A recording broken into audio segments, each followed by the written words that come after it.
So, welcome back. I really hope you did the last exercise and you made yourself a little bit familiar with switching between scenes, switching between scene collections.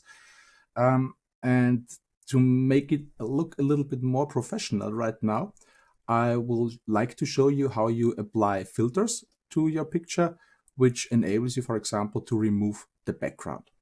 So the basic concept is always the same. So we select what we would like to do. Like I choose the preview for XCam as the one picture where I would like to apply a filter. Right click on it, and here I can call the filters menu. And in this filters menu, I can integrate different audio video filters, different effect filters. You can play around with that.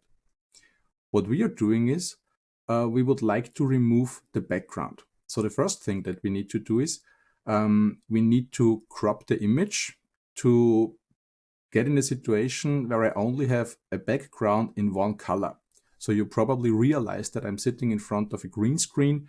This is not a big thing. It's about $20 or something like that. So this is absolutely achievable. So the first filter that I'm using here is the crop filter. So I hit the plus sign just to add the filter. Let's select crop pad. Okay.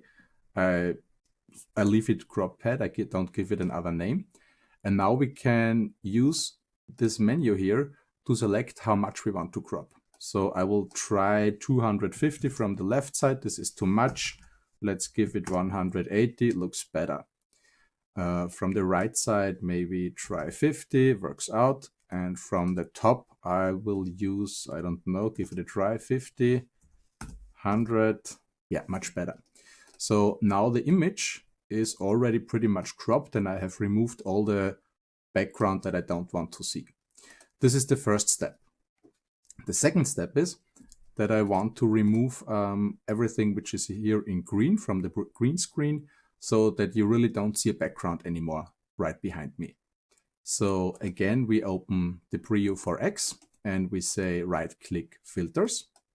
And now we select a so-called Chroma Key, which is triggered on colors and removing similar colors. So we find the Chroma Key, the second one from the top right here. I just leave it, or let's call it green screen. Doesn't matter. So now we have the, already works too good. Now we have the Chroma Key and we can select what's the key color that we want to remove, and you can, depending on what's your background, select green, blue, magenta, or something custom. In my case, I just leave it for green. Then I can select the similarity and we move this to the right, and we already see how the green background is removed. You also can play around with the smoothness of the picture, with the key color spill reduction, which changes the picture. So you just can play around a little bit with that. And if we close it, then we see, there we go. You already see me without any background anymore. So basically working with a Chroma Key and a green box is basically what we normally do in the professional business. This is pretty easy. All the tools are able to do it. And you see the result is, I would say, okay. But if you make the picture a little bit bigger, then you already see some artifacts here. So if you imagine this is now a video call and you see something like that, this could be kind of disturbing. So it's not the perfect solution. The reason behind this, not that the filter is poor. No, the reason behind is that my infrastructure is poor. So to enable a Chroma Key reduction with a constant level of quality, you really need to have a very flat background. You need a good lighting where everything has the same amount of light and indirect light. So you need to consider many things in your studio, in your background. And from my personal place, for example, I'm sitting in a plain office. I have a window where the sun crosses over time.